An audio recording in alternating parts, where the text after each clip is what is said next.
सत्यम शिवम सुंदरम। जो सत्य है वो क्या है? शिव है। और शिव है वो सुंदर है। परमात्मा कल्याणमय है, परमात्मा सत्य है। सत्य के ध्यान के लिए, सत्य के साक्षात के लिए ही परमात्मा ने मन दिया है।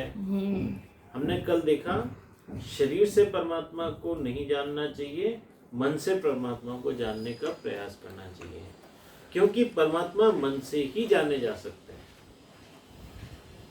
कोई मूर्त रूप हो ना, कोई आकृति वाली चीज हो, तो उसके लिए तो, लेकिन परमात्मा अगर निराकार है तो वो किससे जाना जा सकता है?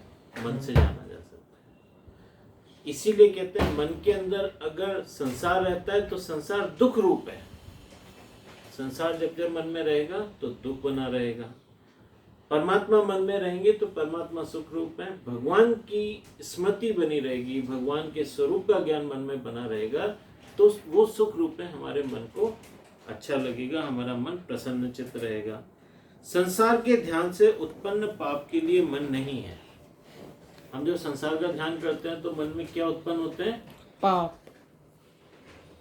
संसार का ध्यान करने से संसार को पाने की इच्छा होती है, और उस इच्छा के अंदर जब हम परमात्मा से दूर जाते हैं तो वो हमारे लिए पाप कर्म हो जाता है। तो संसार के ध्यान से संसार को पाने की जो इच्छा है वही पाप रूप है, और वो हमारे मन से होता रहता है। मन से परमात्मा के मंगलमय स्वरूप का ध्यान कीजिए। समय मिलने पर दूसरों की निंदा न करके ध्यान कीजिए। जब टाइम मिले ना तो ऐसा नहीं करना चाहिए, वो ऐसा है, उसने ऐसा कर दिया, उसने तो ये नहीं किया, उसने वो नहीं किया।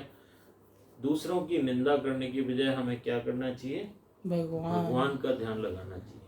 परमात्मा कैसे हैं, भगवान का स्वरूप कैसा है, भगवान कहाँ मिलेंगे, भगवान से कैसे मिला जा सकता है, भगवान से कौन कौन मिला है, उन लोगों ने क्या प्रयास किए थे कि उनको भगवान मिल गए।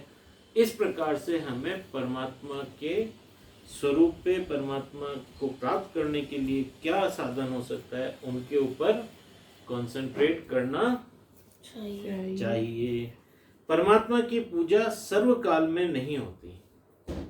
भगवान की पूजा जो होती है ना, वो पूरे टाइम पूजा नहीं करते हम लोग। एक समय होता है जब हम लोग पूजा करते हैं। स्नान करने से पूर्व रात्रि में 12 बजे के बाद पूजा करना उचित नहीं है।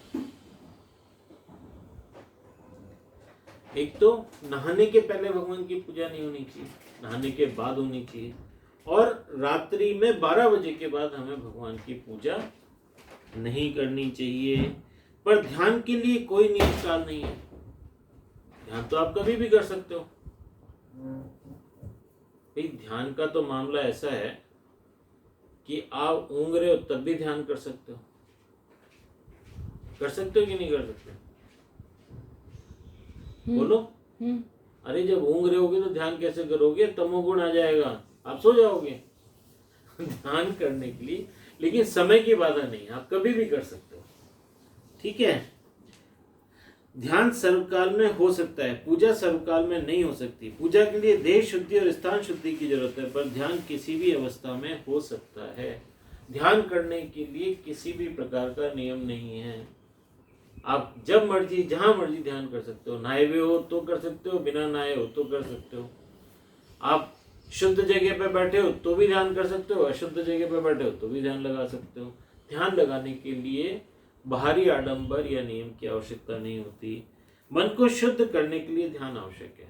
अब मन शुद्ध कैसे हो? ध्यान से। अगर जगत का ध्यान लगाएंगे तो मन क्या होगा? अशुद्ध हो जाएगा। अशुद्ध हो जाएगा। और भगवान का ध्यान लगाएंगे तो क्या होगा? शुद्ध हो जाएगा। मन शुद्ध हो जाएगा। जगत का ध्यान हम लोग सारे समय जगत पे ध्यान लगा के रखते हैं।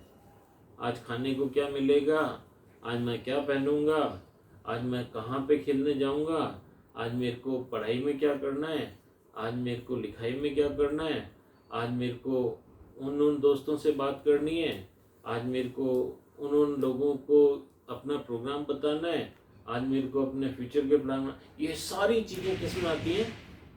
जगत में। तो हमारा ध्यान पूरे टाइम किस पे लगा रहता है? जगत पे। और जगत क्या है? दुख रूप है। जगत पर ध्यान लगाने से दुख उत्पन्न होगा, ये निश्चित ही है। पिज्जा खाने से रोग उत्पन्न होगा, ये निश्चित ही है।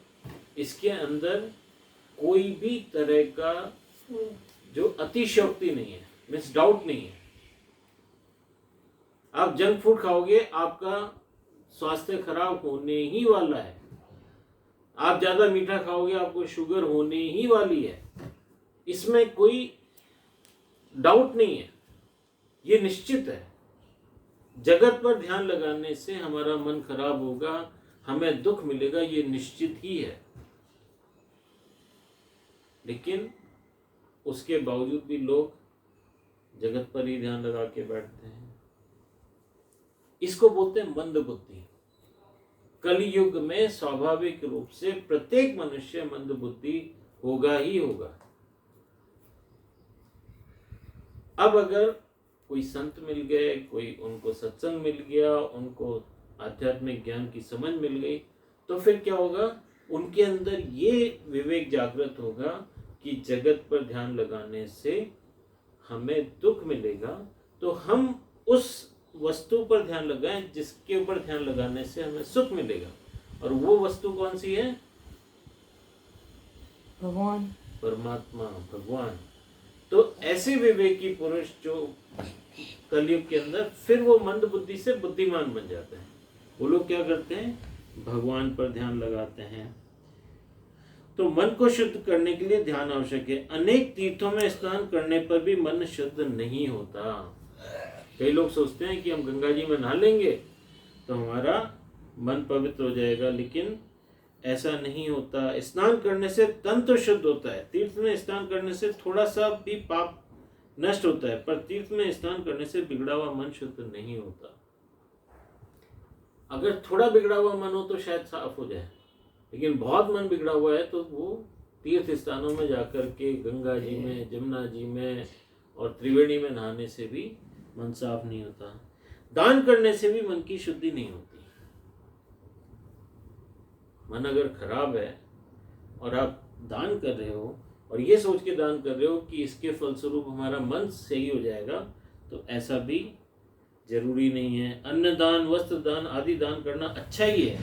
दान से पुण्य बढ़ता है। इस जन्म में दान कीजिए, फल दूसरे जन्म में मिलेगा, पर परमात्मा के दर्शन नहीं होंगे। शंकराचार्य जी ने एक दोहा लिखा है। उन्होंने कहा, कुरुते गंगा सागर गमनम व्रत परिपालनम अथवा दानम ज्ञान विहीना सर्वमतेना भजति न मुक्ति जन्मशते। क्या बोलते हैं वो? कुरुते गंगा सागर गमनम। आप कितनी भी बार तीर्थ यात्रा गंगा जी की तीर्थ यात्रा करके आ जाओ, कितनी भी बार।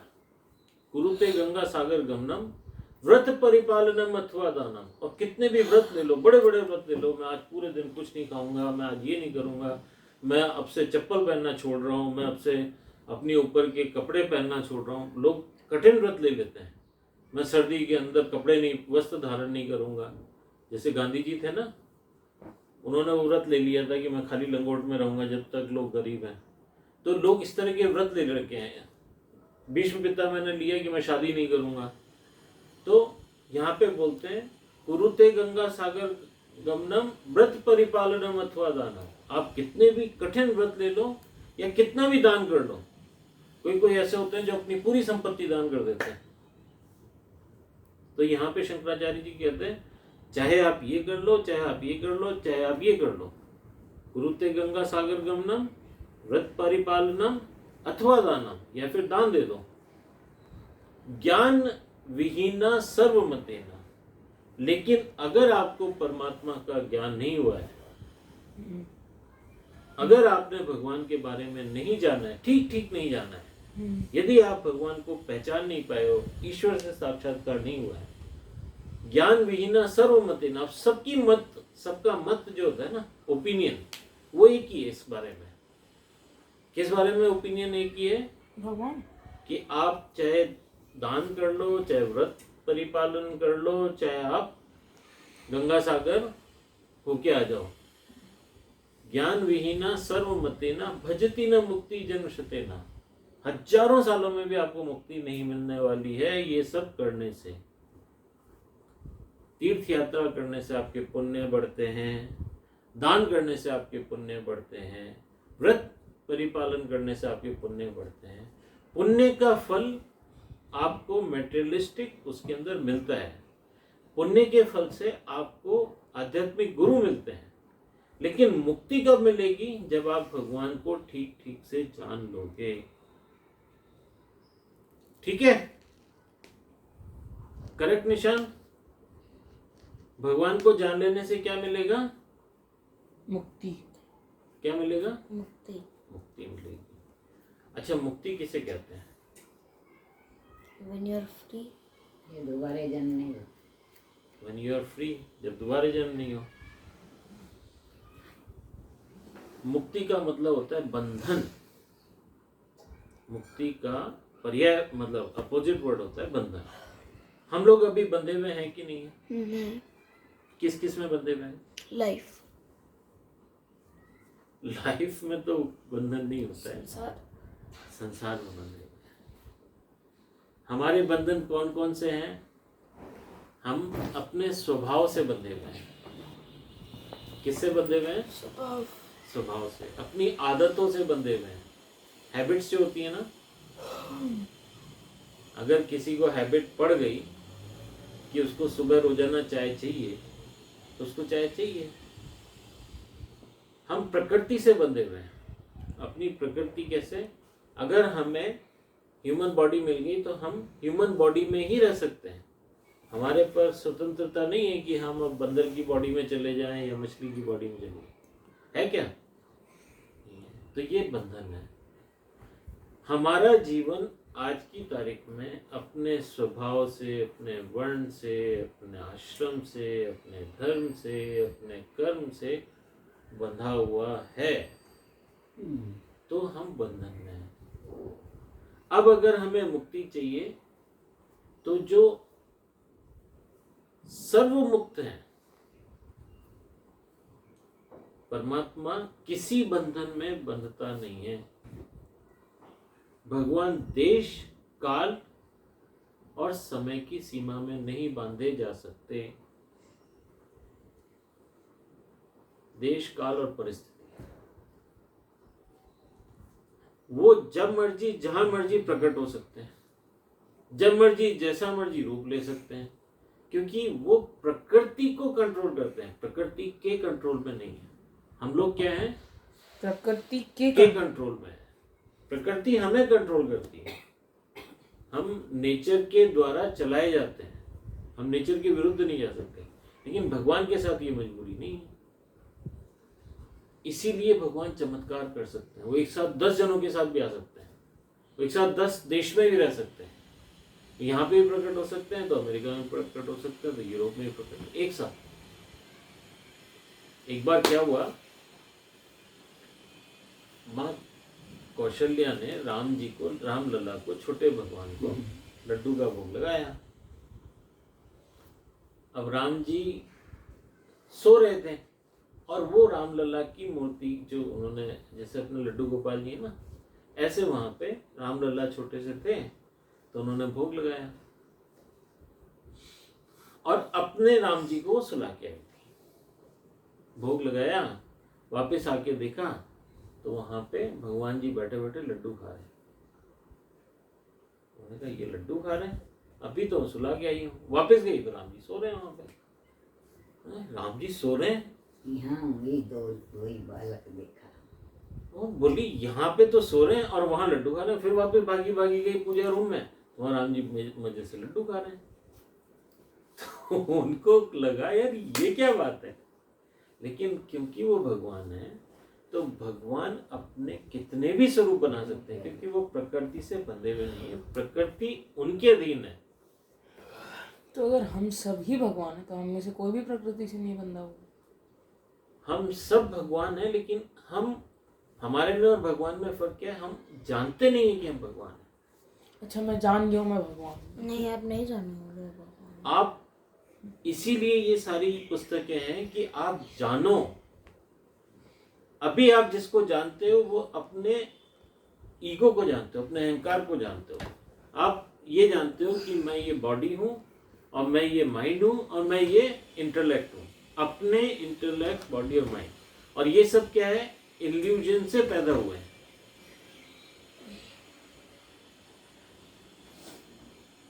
अच्छा, आप जब रेगिस्तान में जाते हो तो आपको दिखता है वो मिराज? हाँ दिखता ही है। रोड पे जाते हो तो कई बार पानी दिखता है ना रोड के ऊपर, हम्म, तो आप उस समय रोड को पहचान रहे होते हो, पानी को पहचान रहे होते हो? पानी को। क्योंकि हमें दिखता वही है, हमारे दृष्टिगोचर वही हो रहा है, तो हम आइडेंटिफाई भी जो हमें दिख रहा होता है, जो हमारे अनुभव में आ रहा है, व्यवहारिक अनुभव में आ रहा है, हम उसी को पहचानते हैं। इसलिए अभी आप ये क्लेम नहीं कर सकते कि मैं मेरे अंदर भगवान को पहचान गया। आपको उसके लिए साधना करनी होगी, जिस प्रकार शास्त्र बताते हैं। मन को शुद्ध करना होगा, मन को शांत करना होगा। जब आपका मन शांत हो जाएगा, फिर क्या होगा? मैं भगवान बन जाऊंगा। You can realize God.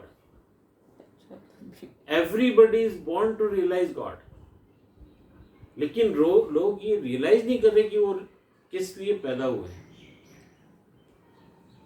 फिर हम सांसारिक कार्यों के अंदर प्रसिद्धि पाने के लिए, लोगों को अट्रैक्ट करने के लिए, अपने शरीर को भोग देने के लिए अपना समय खराब करते चले जाते हैं।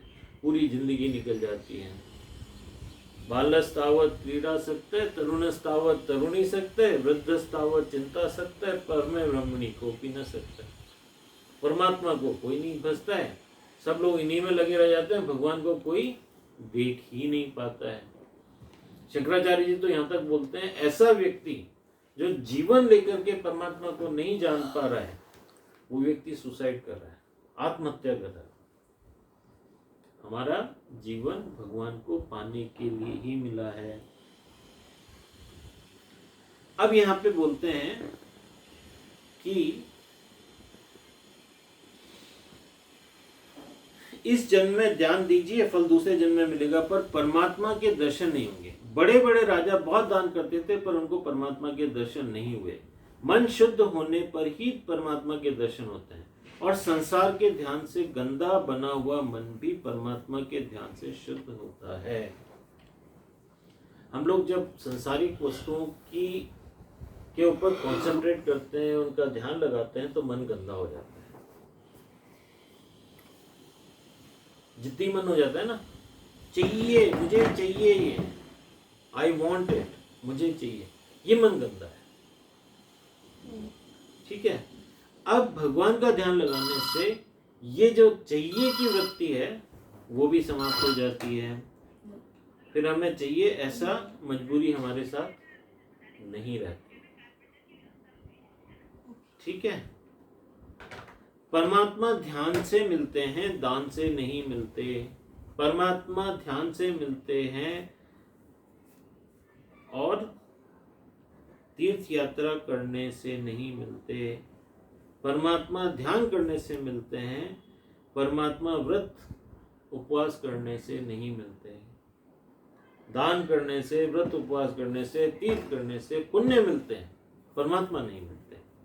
अतः परमात्मा के मंगलमय स्वरूप को ध्यान की आदत डालिए। जब समय मिले, जैसा समय मिले, भगवान का थोड़ा ध्यान कर लेना चाहिए। ये ध्यान करना चाहिए कि हमें परमात्मा का ज्ञान कैसे हो और परमात्मा का स्वरूप कैसा है। जितना जितना हमने संतों की बातों को सुना है, जितना जितना स्वामी जी लोगों को सुना है, उन्होंने जो जो भगवान के बारे में जो जो पॉइंटर्स बताए हैं, जो जो उन लोगों ने भगवान के विग्रह के बारे में, भगवान के स्वरूप के बारे में बातें बताई हैं, उन बातों के ऊपर मनन करना चाहिए। किसी ने कहा भगवान सर्वव्यापी हैं, तो फिर अब आप मनन करो कि सर्वव्यापी हैं तो हमें क्यों नहीं दिखते भाई, सब जगह हैं। फिर उन्होंने बोला कि भगवान सत स्वरूप है, सत्य के स्वरूप है, तो हमें सत्य के दर्शन क्यों नहीं हो रहे? अगर सत स्वरूप है तो दिखने चाहिए। और आपको एक बात बताऊं, किसी संत से जाके बोलोगे ना मुझे भगवान नहीं मिल रहा, भगवान दिखता नहीं है, तो वो आश्चर्य करेगा। संत आश्चर्य करते हैं कि जो सब जगह दिख रहे हैं वो आपको क्यों नहीं दिख रहे? हम बोलते हैं हाउ टू सी गॉड, वो बोलते हैं how do you manage not to see him. हम तो बोलते हैं भगवान को कैसे देखते हैं, और वो ये बोलते हैं आप कैसे मैनेज कर पा रहे हो कि आप उनको नहीं देख पा रहे हो? तो सब जगह है।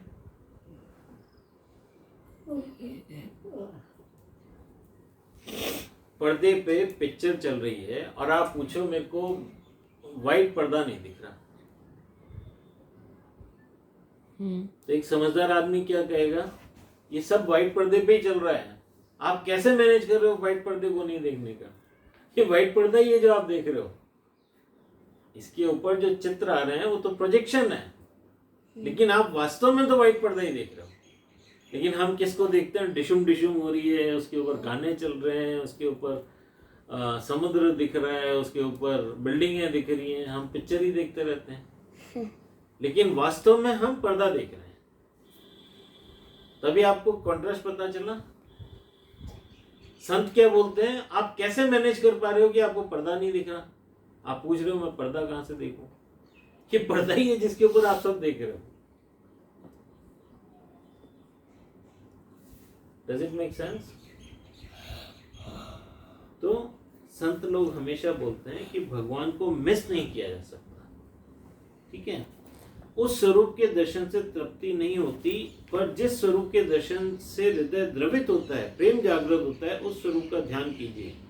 किसी को बाल कृष्ण लाल का, किसी को नारायण का, किसी को शिव जी का स्वरूप बहुत प्रिय है, अमुक स्वरूप का ही ध्यान करें, ऐसा व्यास जी नहीं कहते। अरे शंख गदा चक्र पद्म जिनके हाथ में है वे ही ईश्वर हैं, जिनके हाथ में त्रिशूल है वे क्या ईश्वर नहीं है? जिनके हाथ में धनुष बाण है क्या ईश्वर नहीं है? वस्तुतः ईश्वर का कोई एक स्वरूप नहीं है, अमुक स्वरूप धारण करने वाला ही ईश्वर है। ऐसा नहीं है, जगत में जितने रूप दिखाई पड़ते हैं वे सब परमात्मा के ही स्वरूप हैं। आकार भिन्न है पर सभी भिन्न आकारों में एक ईश्वर तत्व ही है। माला में अनेक फूल हैं, अनेक आकार के हैं, पर धागा तो एक ही है। गीता जी में भगवान ने आज्ञा दी है, मत पर तरम नान्यत किच्चिदस्ति धनंजय है, मयि सर्वमिदं प्रोक्तम सूत्रे मणिगणा इव। जैसे माला को एक धागा पिरो के रखता है, ऐसे ही परमात्मा समस्त सृष्टि के अंदर व्याप्त है। इसका एक और उदाहरण देते थे। एक लोहे को आप अग्नि में डाल दो, लोहा होता है ना, थोड़ी देर में क्या होगा? पिघल जाएगा। लाल हो जाएगा। लोहा पिघलता नहीं है। अच्छा, लाल हो जाएगा। लाल हो जाएगा। लाल लोहे का पूरा आकार अग्नि से व्याप्त हो जाएगा। अब ऐसी कौन सी जगह है उस लोहे में जहां अग्नि नहीं है?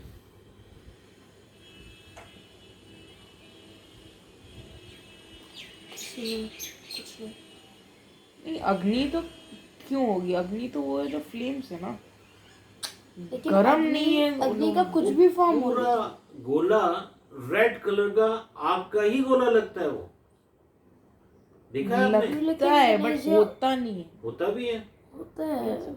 आप हाथ नहीं लगा सकते उसको, क्योंकि वो गर्म होता है, वो आग का गोला नहीं होता। बेटा गरम है। गरम किसका प्रॉपर्टी है? लोहे की तो नहीं है। हाँ, किसकी प्रॉपर्टी है? अग्नि की है। अग्नि की प्रॉपर्टी है।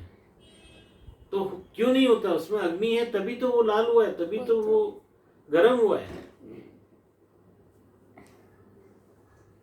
तो जिस प्रकार से अग्नि लोहे के अंदर सर्वव्यापी है, लोहे के अंदर भी है, लोहे के बाहर भी है। उस समय उस लोहे को अगर आप देखो तो उसके अंदर से गर्मी बाहर भी निकल रही है।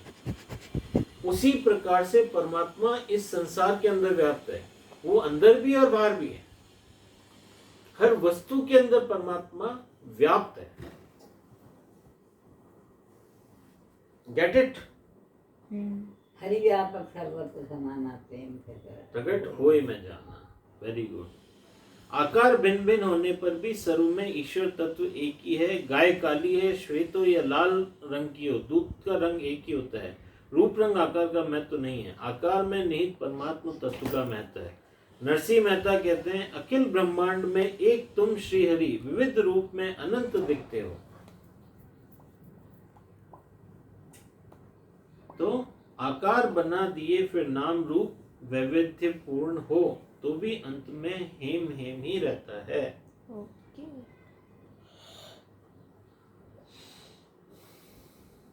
स्वर्ण के अलंकार अनेक प्रकार के बनाने पर भी अलंकारों को स्वर्ण से अलग नहीं किया जा सकता। अलग अलग अगर सोने की अंगूठी बना दें, सोने की चेन बना दें, सोने की इयररिंग बना दें, सोने का नेकलेस बना दें, तो भी सबके अंदर सोना तो रहेगा ही रहेगा। उनके नाम रूप अलग अलग हो गए लेकिन सोना सब में व्याप्त है। बोलिए श्री कृष्ण कन्हैया लाल की जय।